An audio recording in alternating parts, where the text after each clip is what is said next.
हैं कि 10 काम छोड़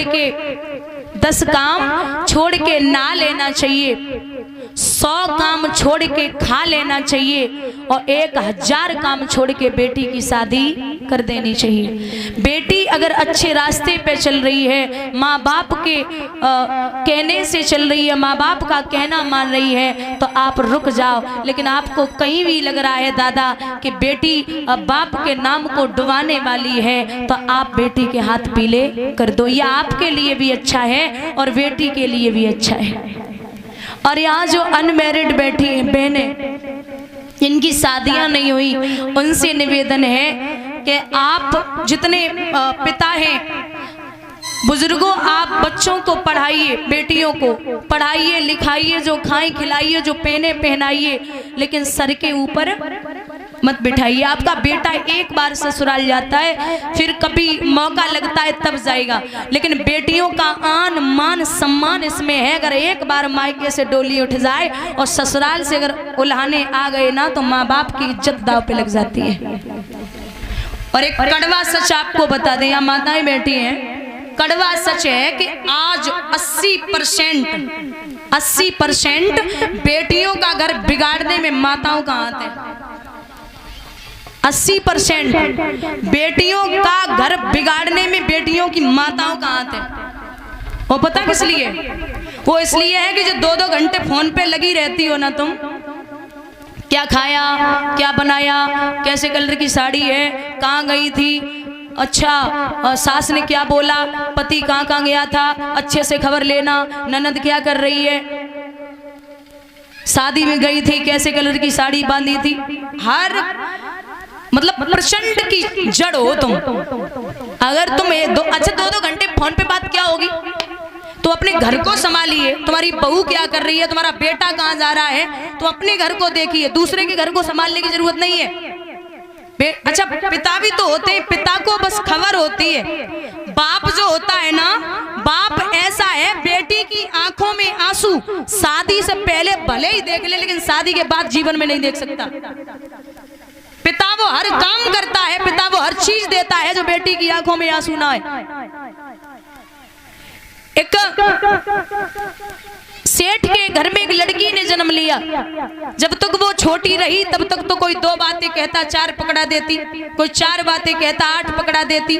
वो धीरे धीरे बड़ी हुई तो सेठानी समझाने लगी कि ये बड़ी हो रही है, शादी के योग्य है, इसकी शादी होनी है, एक काम करो, इसे समझाओ, पराए घर जाना है। सेठ जी बोले, पागल हो क्या, हमारी बिटिया बढ़िया, हमारे पास बहुत दाम है, बहुत पैसा है, बहुत रुतबा है, बहुत सम्मान है, मेरा नौकर भेज दूंगा, कमी नहीं है मेरे यहाँ। सेठानी बोली, नौकर और रुपया कमाए वालों ना, जबान कम करवाए दो, वह बहुत हो, जबान बहुत चलती है। बोले नहीं, अब शादी के योग्य हुई।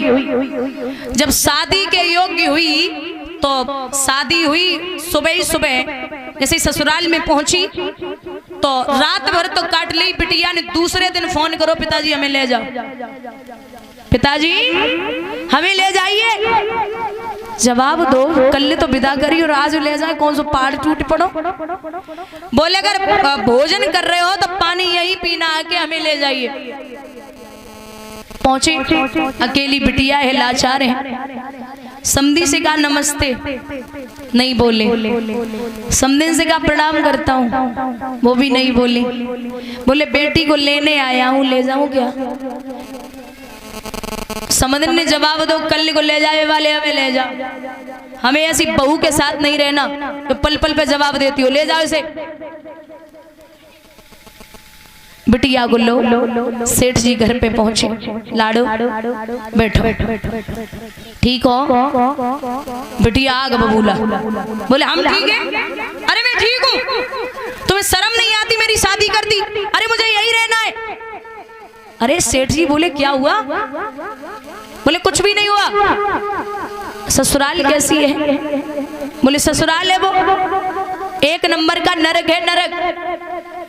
अच्छा, ससुर कैसे हैं? बोले 1 नंबर के राक्षस। सास कैसी है? बोले 1 नंबर की डायन। ननद कैसी है? बोले 1 नंबर की चुगलखोर। देवर कैसा? बोले 1 नंबर को आवारा। जेठ कैसा है? बिटिया ने जवाब दो, एक नंबर को धूर्त मूर्ख। अच्छा सब छोड़ दे, पति कैसा है? बिटिया जवाब दे रही है, एक नंबर को यमराज। मां से तो भगवान ही बचाए, मुझे नहीं जाना, मुझे ससुराल नहीं जाना। बोले तुम यहीं रहो, यहीं रुको। लेकिन परीक्षित, शादी के बाद बिटिया 8 दिन से ज्यादा अगर मायके में रुके तो पड़ोसी बातें करने लगते। काय ना आई गई पिटके आई का, पति ने पिटाई लगाई दी, सास ने पिटाई लगाई है, मतलब पति शराबी है का, मतलब 1000 बातें पड़ोसियों को तो करनी होती। और भाभियां भी आज के जमाने की बड़ी इंडोइड है, 2-4 दिन के लिए आए ना ननद तो बढ़िया सेवा करेंगी, बहुत अच्छा सम्मान देंगे। और ज्यादा से ज्यादा अगर रुक गई तो बस भाड़ में जाओ, वो रखो आटा चावल खिचड़ी बनाओ और खाओ।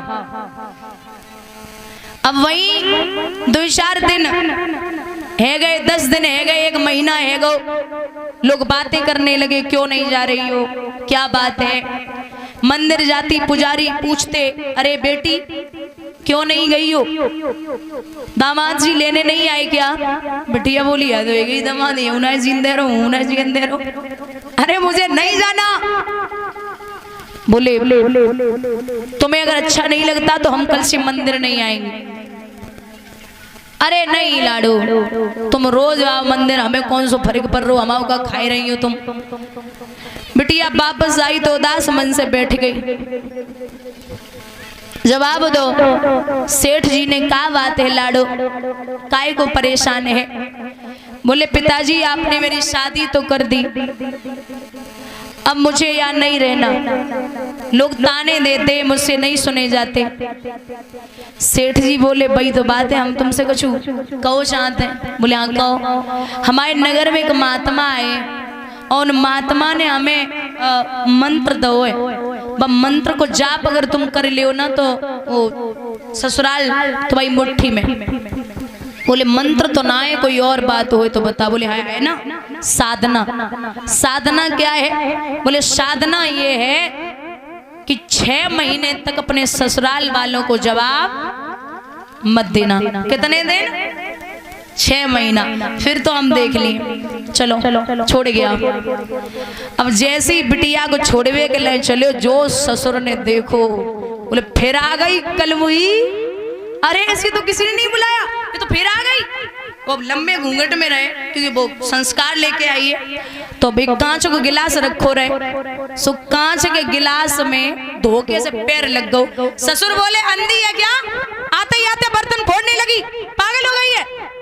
अब घूंघट में रहे, बिटिया ने बाप को चेहरा देखो, ससुर को देख के बोली बस 6 महीना रुक जाओ, तो जो तुम्हें खोपड़ी पे न फोड़ो तो हम तो कोई क्या कहे, हम तुम्हें 6 महीना जवाब ना दे सकते। पिताजी तो चले गए। सुबह उठी, झाड़ू पोंछा, बर्तन कपड़े घर का पूरा ख्याल रखती, किसी को कोई मौका नहीं देती, बढ़िया सेवा करती सबकी। अब सास के सुबह सुबह पैर दबाए रही। अब सास पे तो ना रहोगे, ऐसी बहू दोबारा बदल के आई है, पहले वाली तो है ना। बोले बिटिया तुम पहले ही वाली हो या तो बाप के जुड़वा वही से दूसरी वाली भेज दी। बोले नहीं मम्मी जी हम तो पहले ही वाले हैं। बोले अब तो सेवा हो रही है। 1 महीना बाद महाराज सासू ने चाबी निकाली और बहू को ला मम्मी जी जाके ले तो कितने पापड़ भी ले ला दे, चाबी रख लई। अब 2 महीना वहे, रक्षाबंधन को समय आएगा, सो भैया ले बोले चलो दीदी घर चलो, रक्षाबंधन है। बिटिया धीरे से बोली मम्मी तो पूछ ले। भैया से बोली मम्मी तो पूछ ले। भाई बोलो मम्मी मम्मी किंतु कह रही, पूछ क्या? भैया बोले लेने आया हूँ, दीदी को ले जाऊं क्या? बोले हाँ लला लेके जाओ, लेकिन कल सवेरे तक हमारी बेटी को छोड़ जाना।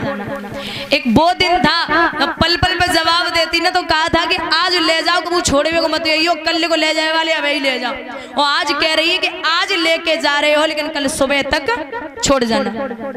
लेके पहुंचे, सेठ जी ने मिठाई लियो, लाडो सब कुशल मंगल है, बोले हाँ पिताजी सब अच्छे हैं। वो नरक ससुराल कैसी है?